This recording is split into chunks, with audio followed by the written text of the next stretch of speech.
सर्वोच्च निकाय हाम्रा लागि जनप्रतिनिधिका लागि सांसदहरुका लागि सम्मानित सदन नै हो। सदनको यो सेसनको पहिलो बैठकबाट नै पहिलो दिनमा नै मैले प्रक्रियागत रूपमा सम्माननीय सभामुख महोदयलाई निवेदन नै दिएको थिएँ कि यो संविधानको कानुनको मकसद यो होइन। यो राजनीतिक प्रतिशोधका कारणले म जन्मनुभन्दा अगाडिको मेरो हजुरबाले आर्जन गरेको सम्पत्तिलाई पनि कसुर मानेर मेरो विवाहभन्दा अगाडि मेरो श्रीमतीको सम्पत्तिलाई कसुर मानेर खाली सांसद पद कसरी निलम्बन गर्न सकिन्छ भन्ने दूषित मनसाय राखी दर्ता मात्र गरिएको अदालतको ढोकामा टेकाइएको मुद्दाका आधारमा निलम्बन हुनु हुँदैन भनेर मैले आफ्ना कानुनी प्रावधान आफ्नो राखेको थिएँ। अब एउटा मान्छे सधैँ अदालतै जाने सधैँ झैँझगडै गरिरहने भन्ने हुँदैन। पहिला संसदका विषय संसदबाटै निरापण गरौँ भन्ने मेरो अभिप्राय हो। फेरि म कति ठाउँमा मुद्दा लड्दै फेरि पछि मुद्दा छ फेरि अर्को मुद्दा हुँदा मैले यहीँबाट निरूपण होस् भन्ने अपेक्षा गरेको थिएँ। एउटा कुरामा सम्माननीयजी के सही हुनुभयो भने यसले चाहिँ भोलि प्रतिशोधको रूप लिन्छ है। भोलि यो हतियार प्रयोग गरेर सरकारको संख्या नै तलमाथि हुन सक्ने सम्भावना हुन्छ भन्नुभयो। मैले उहाँलाई भने त्यसले आज सदनमा छलफल गरौँ न, एकपटकमा कतिजनासम्मलाई निलम्बन गर्न पाइने हो? किन मुद्दा टेकाइदिए त पुग्यो। मुद्दा टेकाइदिएछ, मुद्दा किनारा लाग्न कति वर्ष लाग्छ यहाँ हामीलाई थाहा छैन। सम्पत्ति सोधे फेरि त्यो सरकारले गर्न सक्ने कुरा हो नि त।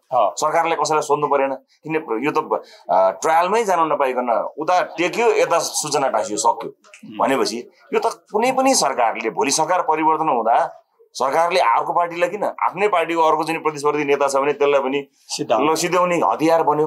त्यस कारणले यो मकसद होइन, यो चाहिँ यो अवस्थामा नजाउँ भनेर मैले यहीँबाट यसको समाधान खोज्नुपर्छ भनेर आज सदन यो सेसनको अन्तिम दिन पनि भएको हुनाले म यही प्रक्रियाबाट टुङ्गियोस्, राजनीतिक दलहरूसँग छलफल गरियोस् भनेर पुनः स्मरण गराउनको लागि आएको छु। उहाँ यो राजनीतिक हतियार बन्न सक्ने कुरामा उहाँ सचेत हुनुभयो र यसमा चिन्तित हुनुभयो उहाँले। तर अब यो राजनीतिक रूपमा पनि यसका अन्य विभिन्न ऐनहरू आकर्षित हुने कुराहरू के हुन् कसो हुन् छलफल गरौँ, कानुनी उपचारका लागि पनि ठाउँ राख्नुहोस् लगायतका सद्भावपूर्ण ढङ्गले उहाँले सकारात्मक रूपमा लिनुभयो र केही छलफल गर्ने प्रयासमा अझै गर्छु भनेर भन्नुभएको छ। यही नै कुराकानी आशावादी हुनुहुन्छ? मैले आशावादी हुनै पर्यो। म चितवनका जनताले दुई पटक मत दिएर पठाएका हुन्। त्यो म यही छु, मेरो कन्स्टिट्युन्सी कसरी खाली हुन सक्छ? म यही छु, म थुनामा पनि छैन। यसो भनेपछि फेरि सरकार थुन्ने कसरी भनेर लाग्ला, फेरि त्यहाँ फेरि अर्को छ, त्यहाँ उता अर्को झुन्डाएर राखेको छँदैछ।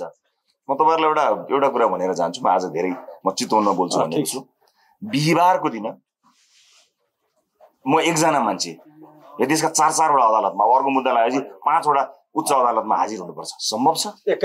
एकै दिन एउटा मान्छे एकै दिन 4 ठाउँमा म जानुपर्छ, सम्भव छ? पर्साको विलम्बलाई कसरी हेर्नु भएको छ? पर्साको विलम्बलाई अब तपाईहरुले कसरी हेर्नु भएको छ? आम जनताले जसरी हेरेको छन्, मेरो हेराइ त्योभन्दा फरक कहाँ छ? एउटा चाहिँ तपाई केही समय एउटा मात्र अन्तिममा केही समय तपाई भित्रै बस्नु भएको थियो, खासै बाहिर आउनु भएको थिएन, आउनुभयो। यो संयोग मात्रै हो अथवा केही नयाँ प्रयोगको तयारीमा हो तपाई? ठ्याक्क यो समय चाहिँ कस्तो छ भने ठ्याक्क यो समयको पृष्ठभूमि तपाईलाई थाहै छ। मैले त्यसरी केही हेरेको छैन। मैले सकेसम्म कानुनी प्रक्रियाहरू टुङ्गिउन्, मुद्दा कहाँ लगाउने हो लगाउन्, त्यो सबै सकेर अनि आउँ भनेर कुरेर बसेको थिएँ। किनभने अदालतलाई पनि सम्मान गर्नु पर्यो, प्रक्रियालाई सम्मान गर्नु पर्यो। त्यसले गर्दाखेरि कतिपय प्रश्नहरू पनि आउला भनेर म कुरिरहेको थिएँ। तर सरकारले त्यसलाई हतियार बनाएर राखेर पर्सा चाहिँ अब हदम्याद कतिसय झुन्डाइराखेको छ। मान्छे लगाएर हालिएको मुद्दा हामीलाई थाहा छैन, हकदैया छैन, हदम्याद छैन, सबै थाहा छ नि। सब जग जाहेर छ। सरकारले छोपे भन्ठान्छ, हामी नाङ्गो देखिरहेको छौँ। अब सरकार चाहिँ छोपेको छ भन्छ 3 गुणेले छोपे जस्तो नाङ्गो भइसक्यो, देखिया छैन। मेरो यति मात्र भनाइ हो कि म यो यसका अगाडि पछाडि के कस्तो भए म जान्दिनँ। तर यो किसिमको प्रतिशोध सुहाउँदैन। यो लोकतन्त्रको चरित्र होइन।